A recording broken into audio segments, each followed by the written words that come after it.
할렐루야. 반갑습니다. 8월의 마지막 주일이 됐습니다. 2023년도 3분의 2가 지나고 이제는 3분의 1만 이제 남게 되었습니다. 에베네셀의 하나님, 여기까지 인도하시고 도우신 하나님, 하나님께 감사를 드리고 이제 새롭게 다가오는 이 9월도 여호와 이레의 은총이 여러분의 삶 속에 가득히 채워지기를 주님의 이름으로 축원합니다. 오늘 거룩한 주일 8월 마지막 주일 변함없이 주님의 전에 나와 예배드리는 우리 모든 성도님들 주님의 이름으로 환영하고 축복합니다. 오늘도 하나님이 기뻐하시는 거룩한 예배자가 되고 예배의 기쁨을 가지고 또 예배의 감격을 가지고 또 예배 속에 하나님의 임재를 경험하는 여러분 모두가 되시기를 주님의 이름으로 소원합니다. 우리 옆에 있는 분하고 인사합니다. 잘 오셨습니다. 큰 은혜 받읍시다.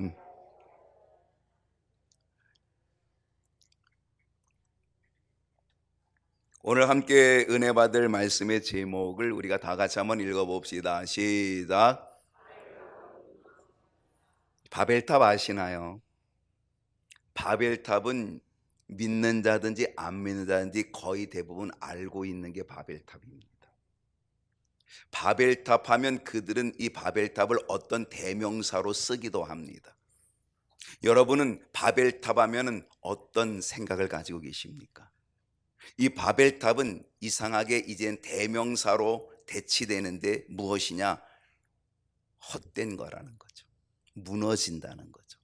애를 쓰고 공을 들이고 모든 걸 다 투자하고 그랬지만 한순간에 무너지고 말 것, 없어지고 말 것, 헛된 것, 헛수고, 이게 바벨탑이라고 하는 대명사 되어졌다라고 하는 사실입니다. 북한의 수도 평양이죠. 우리는 한강이 있는데 이 평양에는 무슨 강이 있어요? 대동강이 있어요. 이 대동강변에 아주 대단한 탑이 있습니다. 기념탑으로는 세계적으로 제일 높은 탑, 대단한 탑 하나가 있어요. 무슨 탑이냐면 주체탑입니다. 북한은 김일성이 만든 주체사상이잖아요. 주체탑이 있습니다. 김일성이 태어난 지 70년, 칠순이 되었을 때, 70년이 되었을 때 그 아들 김정일이 아버지의 칠순을 기념하여서 세운 탑이 주체탑입니다. 70년의 인생을 살면 며칠을 살았느냐? 70년 곱하기 1년이 365일, 70 곱하기 365 하면 22,550일입니다. 그래서 자기 아버지 누구죠? 김일성. 자기 아버지 70년 25,550일을 기념하여서 그래서 25,550개의 돌을 가지고 세운 탑이 주체탑입니다. 그 높이가 얼마냐? 170m. 170m 감이 오시나요? 여러분 170m 하면은 아파트 높이로 따지면 어느 정도 될까? 50층이 훨씬 넘습니다. 63 빌딩 정도 생각하시면 됩니다. 63 빌딩보다 조금 얕겠죠. 그러니 그 탑이 얼마나 높은 탑인지를 아마 여러분 상상할 수 있으리라 그렇게 생각을 합니다. 그 탑 밑에는 주체사상의 핵심을 기록해 놓았습니다. 그 주체사상의 핵심 중에 기초가 되는 아주 중요한 구절 하나가 있어요. 그 구절은 이겁니다. 모든 것의 주인은 사람이며 모든 것의 결정은 사람이 한다. 결국 이 말에는 하나님은 없다는 겁니다. 모든 것의 주인이 사람입니다. 우리는 뭐라고 고백해요? 하나님이 나의 주인이십니다. 이 모든 것의 주인은 하나님이십니다. 우리는 그렇게 고백하는데 모든 것의 주인이 사람이라는 거죠. 하나님 없는 것, 하나님을 배제하는 인본주의, 그것이 주체사상입니다. 북한은 김일성 때부터 삼부자 세습으로 이어지면서 주체탑을 내세우고 주체 사상을 부르짖고 있지만, 그러나 그들이 부르짖었던 주체 사상, 주체탑의 모습은 어떤 모습이 되었습니까? 그것이 지금 현실의 북한의 모습입니다. 170m나 되는 세계 제일 높은 탑을 세웠지만, 기념탑으로는 세계 제일 높은 탑을 세워놨지만, 그들이 내세운 주체탑의 실체는 내부적으로나 현실적으로 볼 때에 밑바닥 무너져 내린 그러한 모습 되어져 버리고 말았다는 사실입니다. 북한의 김일성만 탑을 쌓았을까요? 모든 사람들은 다 각자 자기의 탑을 쌓고 있다는 사실입니다. 여러분도 지금 탑을 쌓고 있습니다. 눈에 보이지 않지만, 그러나 여러분 보이지 않는 탑을 여러분 열심히 지금 탑을 쌓고 있다는 사실입니다. 학생들은요, 학문의 탑을 쌓습니다. 입시의 탑을 쌓기 위해서 학생들이 새벽부터 밤까지 수고하고 공을 들입니다. 20대가 되면 사랑의 탑을 쌓습니다. 그래서 사랑의 대상을 찾아서 이리저리 정신없이 돌아다닙니다. 30대, 40대가 되면 물질의 탑을 쌓기에 온 열정을 다 쏟아서, 그래서 밤낮 일을 합니다. 물질의 탑을 쌓아갑니다. 그리고 50대, 60대가 되면 명예의 탑을, 권력의 탑을 쌓기 위하여서 애씁니다. 인생은 처음부터 끝까지 탑을 쌓으며 살아가는 존재라는 사실이죠. 성공의 탑, 학문의 탑, 물질의 탑, 명예의 탑, 권세의 탑을 쌓아가면서 누가 더 높이 쌓아가느냐? 시합이라도 하듯이 경쟁적으로 그 탑을 쌓아가고 있다는 사실입니다. 여러분, 그 탑을 세워가면 성공일까요? 그 탑을 세우면 행복할까요? 그 탑이 세워지면 영원할까요? 더 중요한 물음은, 그 탑을 세우면 하나님이 기뻐하실까요? 오늘 창세기 11장 1절로 9절은 여러분이 잘 알고 있는 바벨탑 이야기입니다. 오늘 이 바벨탑 이야기가 우리에게 주는 영적인 교훈이 무엇인지를 한번 생각해 보면서 은혜를 얻고자 하는데, 이 바벨탑 이야기 속에서 우리에게 주는 영적인 교훈의 아주 중요한 것은 오늘 제목 그대로입니다. 한번 따라합니다. 바벨탑은 무너진다. 이게 영적인 교훈입니다. 그렇다면 왜 바벨탑은 무너질까요? 왜 바벨탑은 무너졌을까요? 그 첫 번째는 이것입니다. 다 같이 읽어주실까요? 시작. 참 진리가 아닌 거짓, 가짜로 쌓았기 때문이다. 지난주 설교 기억하십니까? 기억하면 몰라 놀랍지요. 지난주 설교는 진리로 삽시다였습니다. 제가 히브리어 에메트, 쉐케르를 이야기하면서 진리라고 하는 겁니다. 진리가 뭐냐? 진리는 뭐라 그랬어요? 처음과 중간과 끝이 같은 게 진리다 라고 얘기했습니다. 진리는 뭐라 그랬다고요? 진리는 하나님이 언제나 왕이시다. 이게 진리라 그랬습니다. 진리는 무너지지 않는 게 진리라고 했습니다. 그런데 바벨탑은 무너집니다. 그러면 진리가 아닙니다. 왜 무너졌을까요? 진리가 아닌 거짓으로, 가짜로 쌓았기 때문에 무너진다라는 것입니다. 창세기 11장 3절을 봅니다. 다 같이 한번 읽어볼까요? 시작. 서로 말하되 자 벽돌을 만들어 견고히 굽자 하고.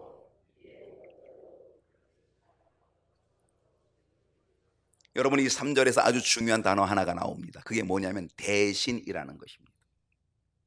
그들이 서로 말합니다. 벽돌을 만들어 견고히 굽자. 근데 어떻게 했어요? 이에 벽돌로 돌을 대신했습니다. 역청으로 진흙을 대신했습니다. 대신이라고 하는 것입니다. 여러분, 돌을 가지고 쌓는 것은 쉽지 않습니다. 왜냐하면 돌을 가지면 돌을 많이 주워와야 되고 돌을 많이 얻어와야 됩니다. 쉬운 일이 아닙니다. 그런데 아주 손쉬웠게 되었어요. 왜? 벽돌을 만들어요. 딱 규격 있게 벽돌을 만들어요. 많이 만들 수 있어요. 거기다가 진흙 아니에요. 진흙보다 더 좋은 역청, 그 역청이 진흙을 대신합니다. 얼뜻 볼 때는 뭘 느낄 수 있습니까? 문명의 발달을 느낄 수 있습니다. 얼뜻 보면 기술의 발전을 느낄 수 있습니다. 그런데요, 우리가 여기서 놓치지 않아야 될 것이 있습니다. 그것은 뭐냐면 진리를 대신하는 거짓과 가짜에 대한 위험성을 경고하고 있다는 사실입니다. 대신이라고 하는 이 말, 편리할 수 있습니다. 돌을 주워오는 건 힘들지만 벽돌을 만드는 것, 규격으로 딱딱딱딱 찍어내는 것 쉬울 수 있습니다. 손쉽게 할 수 있습니다. 편리하기도 하겠지만 그러나 그 반대로 얼마나 그것이 무서운 것인지를 우리는 알아야 합니다. 대신, 내 대신 해줘, 대신, 이런 거거든. 레위기 10장 1절로 2절을 보게 되면 아론의 아들 나답과 아비후, 아론에게는 네 아들이 있었습니다. 아론은 대제사장입니다. 그 아들들도 제사장입니다. 나답, 아비후, 엘르아살, 이다말, 네 명의 아들이 있었습니다. 그 첫 번째 아들이 나답이고 두 번째 아들이 아비후입니다. 대제사장 아버지를 도와서 이 나답과 아비후가 뭐예요? 제사장의 역할을 감당하고 있습니다. 그런데 어느 날 이 나답과 아비후가 각기 향료를 가져옵니다. 근데 여호와께서 명령하지 아니하신 다른 불을 가지고 여호와 앞에 분향을 합니다. 그랬더니 어떻게 됐어요? 그 불이 여호와 앞에서 나와서 그들을 삼켜버립니다. 그들을 태워버립니다. 그래서 여호와 앞에서 이 나답과 아비후 두 사람, 제사장이 죽습니다. 제사장도 죽임을 당하였다는 거죠. 누구한테? 하나님께로부터. 왜 그랬던 거예요? 대신했기 때문에 그랬습니다. 하나님이 명령한 불을 사용해야 됩니다. 근데 하나님이 명령한 불이 아니라 다른 불로 대신했기 때문에 그렇다는 겁니다. 아마 하나님이 명령한 불, 하나님이 지정하신 불이 있었을 겁니다. 그 불이 아마 저기 멀리 있었을지 모르겠어요. 다른 데 있었을지 모르겠어요. 그러니까 그 불을 가져오려면 뭐예요? 귀찮을 수 있겠죠. 그럼 어떻게 했어요? 아유, 불이 다 똑같지 뭐. 하나님이 지시하신 불이나 여기 있는 불이나 뭐 똑같은 거지. 그걸 귀찮게 뭘 가져올 게 뭐 있어. 그리고 어떻게 했어요? 자기 생각대로 다른 불을 사용한 거죠. 하나님이 지시하지 않은 것, 그거를 대신하여서 다른 불을 대신하여 사용하였다. 어떻게 됐다고요? 그 불이 자기를 삼켜서 결국 하나님 앞에서 이 두 대제사장의 아들인 두 제사장이 죽게 되었다는 거죠. 여러분, 이 대신이라는 것이 그만큼 위험한 일이라는 사실입니다. 사무엘상 15장 22절을 보게 되면 사무엘이 이르되 여호와께서 번제와 다른 제사를 그의 목소리 청종한 것 좋아하는 것 같이 좋아하시겠나이까? 순종이 제사보다 낫고 듣는 것이 순양의 기름보다 낫습니다. 누가 얘기한 거예요? 사무엘 선지자가 누구에게 얘기한 거예요? 사울 왕에게 얘기한 겁니다. 하나님은요, 사울 왕에게 승리를 보장해 주셨습니다. 아말렉과의 전쟁에서 승리를 약속해 주셨습니다. 보장해 주셨습니다. 그리고 이 아말렉과의 전쟁에서 너 승리를 줄 테니까 이 아말렉 족속을 다 진멸해라. 거기에 있는 모든 짐승을 다 진멸해라. 이것이 하나님의 명령이었고 하나님의 말씀이었고 하나님의 뜻이었습니다. 그런데 사울 왕이 어떻게 했습니까? 하나님의 명령을 순종하는 대신 자기 생각을 썼다는 것입니다. 그 대신이 얼마나 위험한지를 우리는 알아야 된다는 사실입니다. 하나님의 말씀을 순종하는 대신 어떻게 했어요? 이걸 다 죽여? 아깝지. 이 짐승을 다 죽여? 이 짐승 아깝지. 그러니까 죽이는 대신 요걸 하나님께 바치면 좋겠지. 명분은 하나님께지만 실제로는 빼돌리는 거죠. 하나님의 말씀 명령을 대신하여서 그는 자기가 자기 생각을 가지고 그래서 결국은 짐승들을 어떻게 했어요? 진멸하지 않고 빼돌렸어요. 살려두었어요. 그것이 뭡니까? 이것이 인본주의입니다.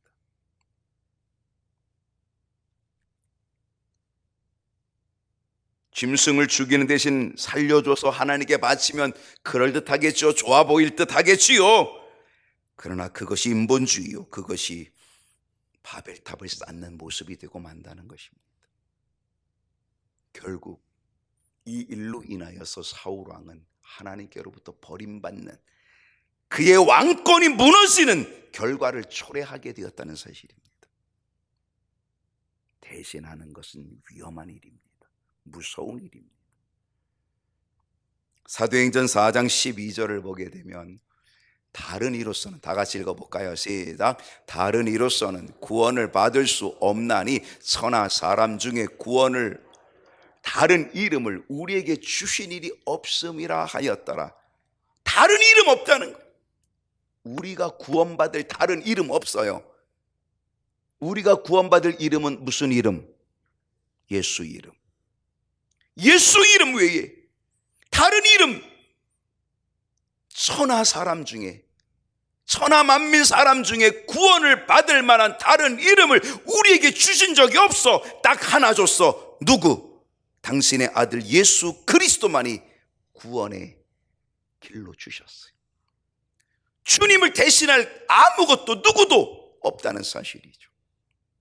요한복음 14장 6절을 보게 되면 예수께서 이렇게 말씀하십니다. 우리 주님 말씀하시면 내가 곧 뭐라고요? 길이요. 주님이 길이에요. 그게 진리고 생명이에요. 다른 길은 없어요. 오직 예수님. 그래서 뭐라 그래요? 나로 말미암지 않고는 아버지께로 올 자가 있어요, 없어요? 없다 그래요. 나로 말미암지 않고 오직 예수님만이 구원의 길, 다른 이름 없어요. 다른 길 없어요. 종교다원주의자들은 뭐라고 얘기해요? 에이, 다른 길도 있어, 이렇게 얘기해요.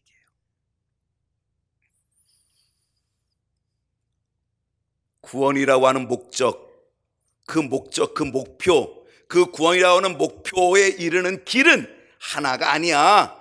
이 길도 있고 이 길도 있어. 기독교라는 길도 있고 불교라는 길도 있고 다 길이 다 있는 거야. 그렇게 얘기해. 끝내는 어디? 구원이라고 하는 목표에다, 그 정상에다 만나, 이렇게 얘기해. 종교다원주의자들이 하는 얘기라는 거죠. 뭐라고 얘기해요? 그럴듯하게 얘기해요. 봐봐, 산에 올라갈 때 이렇게도 올라가잖아. 저 뒷산으로도 올라가고 저 뒷산으로도 올라가고, 산에 올라가는 길이 여러 개잖아. 근데 다 올라가면 어때? 거기에서 만나잖아. 그러니까 길이 많어. 그 위에서 다 만나. 구원이라는 그 목표에 다 만나. 그럴듯한 거죠. 그게 인본주의입니다. 하나님 뭐라 그랬어요? 다른 길은 없다. 다른 이름 없다. 예수 그리스도만이 진리다라고 하는 거예요.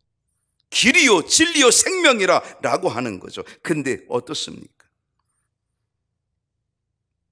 많은 사람들은 예수님 대신 다른 것들을 자꾸 찾습니다. 예수님을 대신하려고 하는 것, 이 길들을 자꾸 찾고 있다라고 하는 사실입니다. 그걸 만들고 있다는 거죠. 그게 뭐 인본주의인 거죠. 결국 그 모든 것들은 어떻게 돼요? 무너지고 만다는 것입니다. 대신하려는 것이 문제입니다. 우리는 자녀를 사랑해야 되는데 우리는 사랑하는 것 대신에 장난감 사주는 거로 대신하려고 합니다. 안 된다는 거예요. 때로 우리는 헌신과 봉사를 돈으로 대신하려고 할 수도 있습니다. 안 됩니다. 때로 11조를 감사헌금으로 대신하려고 할 수도 있고요, 11조를 월정헌금으로 대신하려고 할 수도 있습니다. 그러나 안 됩니다. 우리는 지금 대신의 시대를 살아가고 있습니다. 이 대신의 시대에 어떻게든지 하나님을 대신하려고 하는 것, 이거 만들어서는 안 됩니다. 그건 결국 바벨탑이 될 것이고 이거는 결코 무너지고 만다라고 하는 사실입니다. 우리는 이 대신의 시대라고 할지라도 우리는 오직 하나님의 말씀과 뜻에 온전히 순종하는 삶이 되어야 될 줄로 믿습니다. 왜냐? 거짓의 바벨탑은 무너지고 말기 때문입니다. 대신하고자 하는 것은 인본주의가 되어서 결국은 무너지는 바벨탑이 되어버리고 만다는 사실입니다. 여러분, 왜 바벨탑이 무너졌을까요? 두 번째로는 자기 이름을 내었기 때문입니다.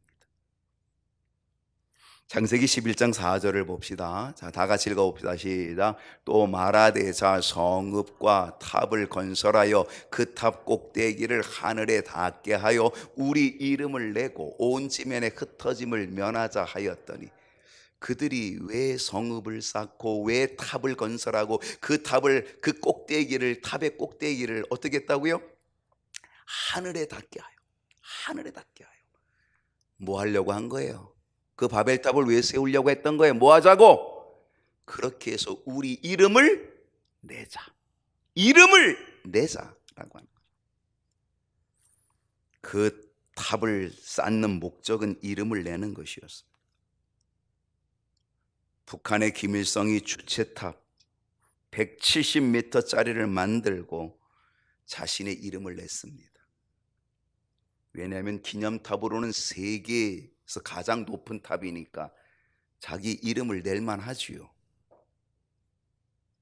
얼마나 많은 돈을 들였을까요? 170m짜리 탑을 쌓기 위해서. 자신의 이름을 내고 주체 사상을 선포하였지만 지금 북한의 모습은요, 세계에서 가장 폐쇄적인 나라, 비정상적인 나라로 전락해버리고 말았다는 거죠.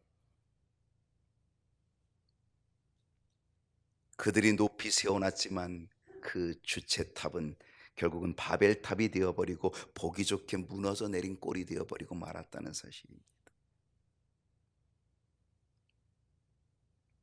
여러분, 오늘 이 신할 평지에 모여서 사람들이 바벨탑을 쌓아갑니다. 그들이 바벨탑을 하늘 꼭대기까지 쌓자라고 하는데, 여러분, 그들이 탑을 쌓는 목적이 하나님의 이름을 높이거나 하나님을 찬양하기 위함이었다고 한다면 얼마나 좋을까요? 그러면 그 탑은 아마 하나님께서 또 선하게 사용하여 주셨을지 않을까, 이런 생각해 보는 거죠.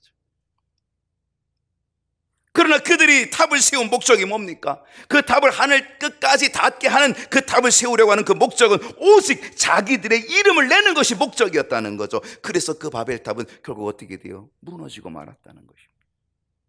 자기 이름을 내면 무너지고 맙니다. 하나님은 그거를 무너뜨려 주십니다. 학생들이 공부하는 목적이 1등을 해서 이름을 남기고 좋은 대학 들어가서 돈벌이 잘 되는 회사에 취직하는 것만으로 끝난다면 그것 역시 신할 평지에 세운 바벨탑 쌓는 거와 비슷할 수 있습니다. 왜 공부하는 걸까요? 왜 돈을 버는 걸까요? 왜 직장생활 열심히 하는 걸까요? 왜 승진해야 하는 걸까요? 그 목적이 자기 이름을 내기 위함이고 자기 자랑을 하기 위함이라면, 자기만 잘 살기 위함이라면 그것은 분명 무너질 바벨탑과 다를 바가 없다는 사실입니다. 로마서 14장 8절에서 사도 바울은 이렇게 고백합니다. 다 같이 사도 바울의 고백을 읽어봅시다. 시작. 우리가 살아도 주를 위하여 살고 죽어도 주를 위하여 죽나니 그러므로 사나 죽으나 우리가 주의 것이로다. 죽어도 주를 위하여 죽으면 얼마나 아름답겠습니까? 얼마나 가치 있겠습니까? 내가 사는 것도 주를 위해 살지만 내가 죽는 것도 주를 위해 죽는다면 얼마나 그 죽음이 가치 있겠습니까? 사도 바울의 고백입니다. 사도 바울은요, 한평생 살아가면서 예수 때문에 살고 예수 때문에 죽는다고 고백합니다. 사도 바울의 삶의 목적, 그의 인생의 목적은 오직 자기 자신을 위한 게 아니라 예수님을 위한 거였습니다. 사실 바울처럼 뛰어난 인물이 어디 있습니까? 그 바울의 시대에 누구도 인정하는 사람, 인정받는 사람 바울입니다. 바울처럼 뛰어난 사람 찾아보기 어렵습니다. 그는 실력자였습니다. 정치가로 출세할 수 있는 넉넉한 사람이었습니다. 모든 사람들이 인정하고 모든 사람들이 부러워할 만한 사람이었습니다. 그런데 이 사도 바울이 그 모든 것, 모든 사람이 부러워할 만한 모든 것을 다 내버리고 주를 위해서 살고 주를 위해서 죽기로 결단했다는 것입니다. 왜 그랬을까요? 사람들이 부러워하는 그 모든 것들은 다 무너질 바벨탑이라는 걸 알았기 때문입니다. 언제 알았어요? 그가 예수님을 만나고 알았습니다. 그가 예수님을 확실히 만난 뒤로 그 모든 것들, 모든 사람이 나를 부러워하는 그 모든 것들은 다 무너질 바벨탑이라고 하는 걸 알았습니다. 그래서 어떻게 했어요? 모든 사람이 부러워하는 그 모든 것들을 바울은 다 버렸습니다. 어떻게 버렸어요? 빌립보서 3장 8절에 이렇게 버렸습니다. 또한 모든 것을 해로 여김은, 남들이 부러워하는 그 모든 것을 바울은 뭐예요? 이건 해로워, 해로워, 해로워. 왜? 이건 무너질 거야, 무너질 거야. 해로 여겼다는 거예요. 왜 그랬을까요? 내 주 예수 그리스도를 아는 지식이 가장 고상하다. 우리 주님 아는 것, 주님 만난 것, 이거보다 더 좋은 건 없다. 그러니 나머지 모든 것들은 다 내가 버려야 될 것들이다. 그래서 주님을 위하여 모든 것을 잃어버리고 배설물로, 이 배설물이 뭐예요? 똥이에요, 똥. 나의 모든 것, 다른 사람들이 부러워할 모든 것, 그 권력과 권세, 그의 학식, 학문, 그 모든 것들 다 똥으로, 배설물로 다 여겼다는 거죠. 왜 그래요? 예수님을 아는 것이 가장 귀하기 때문에. 그래서 사도 바울은 내가 살아도 내가 죽어도 주를 위하여 살고 주를 위하여 죽는다.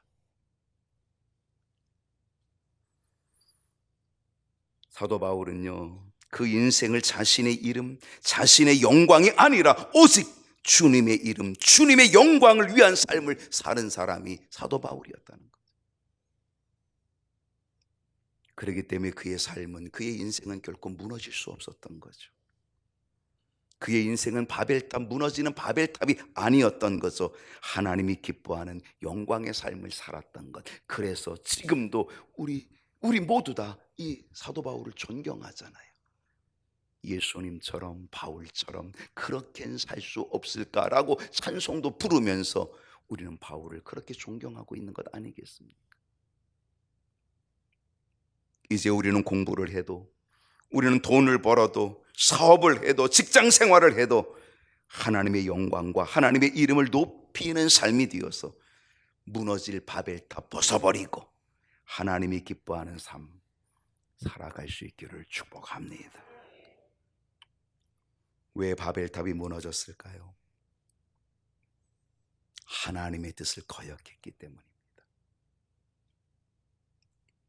창세기 11장 4절을 다시 한번 읽습니다. 다 같이 읽어볼까요? 시작. 또 말하되 자 성읍과 탑을 건설하여 그 탑 꼭대기를 하늘에 닿게 하여 우리 이름을 내고, 그 다음에 뭐예요? 온 지면에 흩어짐을 면하자 하였더니, 신할 평지의 사람들이 모여서 바벨탑을 쌓습니다. 그 목적은 자신의 이름을 내는 거였습니다. 자신의 이름을 낼 뿐 아니라 온 지면에 흩어짐을 면하자. 어때요? 야, 뭉치면 살고 흩어지면 죽어. 다 모여, 다 모여, 다 모여. 얼마나 좋아 보입니까? 얼마나 그럴듯합니까? 겉으로 그럴듯하지만, 좋은 생각처럼 보이긴 하지만, 그러나 이것은 인본주의입니다. 하나님의 뜻이 아닙니다. 하나님의 생각이 아닙니다. 하나님의 뜻과는 분명 거리가 멉니다. 그러면 하나님의 뜻은 뭘까요? 창세기 1장 28절이 하나님의 뜻입니다. 하나님의 뜻이 뭔지를 읽어봅니다. 하나님이 시작. 하나님이 그들에게 복을 주시며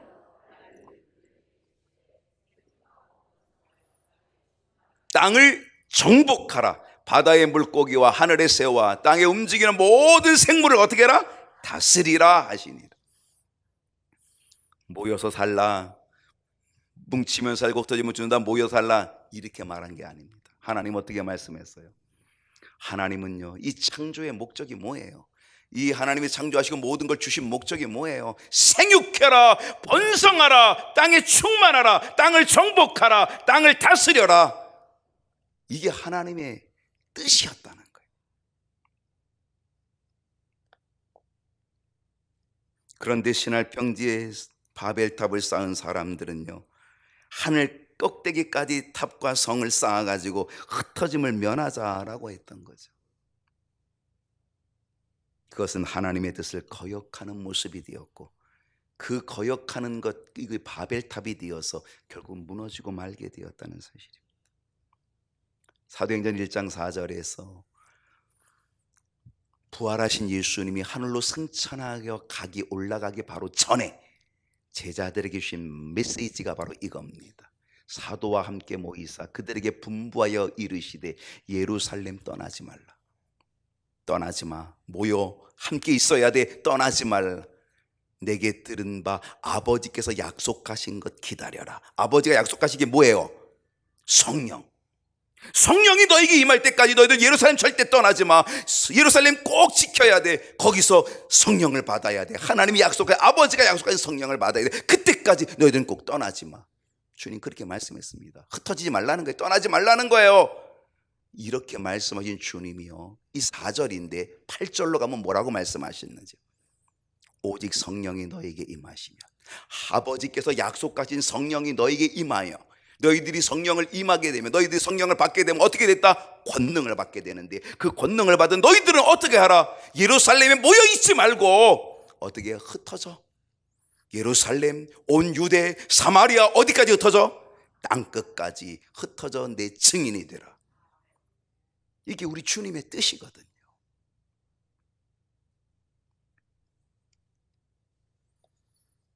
성령 받고는 흩어져 증인의 삶을 살라는 거예요. 근데 초대교회가 성령 받고 어떻게 했을까요? 흩어지지 않았어요. 그들은 예루살렘에 그냥 모였어요. 주님은 예루살렘에 모여서 성령을 받으면 흩어지라 그랬거든요. 근데 그들은 예수님의 증인 되기 위하여 흩어지지 않았어요. 그냥 함께 모였어요. 하나님은 그들을 흩어놓으십니다. 어떻게 흩어놓으셨어요? 핍박을 통해 흩어놓으셨어요. 예루살렘에 엄청난 핍박이 옵니다. 그리스도인 예수 믿는 자들을 핍박하는 핍박이 어마어마하게 옵니다. 그리고 그 핍박을 통하여 누가 죽어요? 초대교회 7집사 중에 하나였던 스데반이 돌에 맞아 순교하는 그 죽음이 옵니다. 순교. 그거로 인하여서 교회가 다 흩어집니다. 다 흩어집니다. 어디로 흩어지는 거예요? 예루살렘에서 유대로 흩어지고, 유대에서 사마리아로 흩어지고, 그리고 땅끝까지 이르러 흩어지기 시작하는 거예요. 그 흩어진 그들이 뭐예요? 거기서 증인이 되고, 거기서 복음을 전하고, 거기서 교회를 세우고, 오늘 여기까지 교회가 세워진 줄로 믿습니다.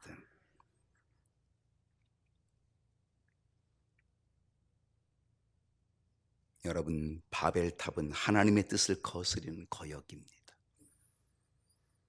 아브라함은요, 하나님의 뜻에 온전히 순종하고, 하나님의 부르심에 온전히 순종하고, 하나님이 뭐라 그랬어요? 너는 너의 고향과 친척, 아버지 집을 떠나라. 흩어지라는 겁니다. 거기 있지 말고 흩어져 나와야 돼. 고향, 친척, 아버지를 떠나 내가 내게 지시할 땅으로 가. 알지도 못하면서 순종했다는 거죠. 여러분, 이거 정말 떠나기 쉽지 않은 겁니다. 흩어지기 쉽지 않은 건데 어떻게 했어요? 아브라함이 그 일을 순종함으로 인하여서 그는 거기에 남아 있었다면 그는 아마 바벨탑을 쌓고 있었을 겁니다. 그런데 그가 하나님에 대해 순종하고 흩어져 나올 때에 그는 믿음의 탑을 쌓는 믿음의 조상이 된 줄로 믿습니다. 누가복음 9장 33절을 보십시다. 여기서 두 사람은 엘리야와 모세입니다. 예수님이 변화산에 올라가서 막 빛이 나는 변화가 일어납니다. 세 제자가 함께 올라갔는데 베드로, 야고보, 요한입니다. 그걸 보니까 너무너무 휘황찬란합니다. 너무너무 신비한 체험을 하게 되었습니다. 예수님이 변화되었는데 거기서 갑자기 모세가 내려오고 엘리야가 내려오고 예수님과 대화하는 아주 신비적인 체험을 하게 됩니다. 그때에 베드로가 이렇게 예수님께 말합니다. 주여, 우리가 여기 있는 것이 좋사오니 저 밑에 내려가지 맙시다. 산 밑으로 내려가지 말고, 아이고 저기 내려가면 너무 할 일도 많고, 저기 내려가면 아우 너무너무 힘든데, 고생스러운데 우리 여기서 초막셋을 짓겠습니다. 하나는 주를 위하여, 하나는 모세를 위하여, 하나는 엘리야를 위하여 초막셋을 지을 때니까 여기가 좋사오니, 여기가 좋사오니 여기 있으십시다. 혹시 우리도 이런 모습은 아닐까요? 우리도 교회 안의 생활에 만족하고 흩어져 복음을 전하는 일에 소홀히 한다면 그것은 하나님의 뜻과 거리가 멀다는 사실입니다. 신앙의 이기주의가 되어서는 안 됩니다. 구원의 이기주의가 되어서도 안 됩니다. 나만 구원받으면 된다고 하는 이기주의는 어리석은 바벨탑이 되고 말 것입니다. 그건 하나님의 뜻이 될 수 없습니다. 우리는 흩어짐을 통해서 복음의 증인이 되어야 될 줄로 믿습니다. 여러분은 지금 어떤 탑을 쌓고 계십니까? 하나님, 나의 불순종의 바벨탑 무너뜨려 주옵소서. 나의 교만의 바벨탑을 무너뜨려 주옵소서. 나의 물질의 바벨탑을 무너뜨려 주옵소서. 무너지지 않는 믿음의 탑을 쌓게 해 주옵소서. 무너지지 않는 순종의 탑을 쌓게 해 주옵소서. 무너지지 않는 하나님의 영광을 위한 탑을 쌓게 하여 주옵소서.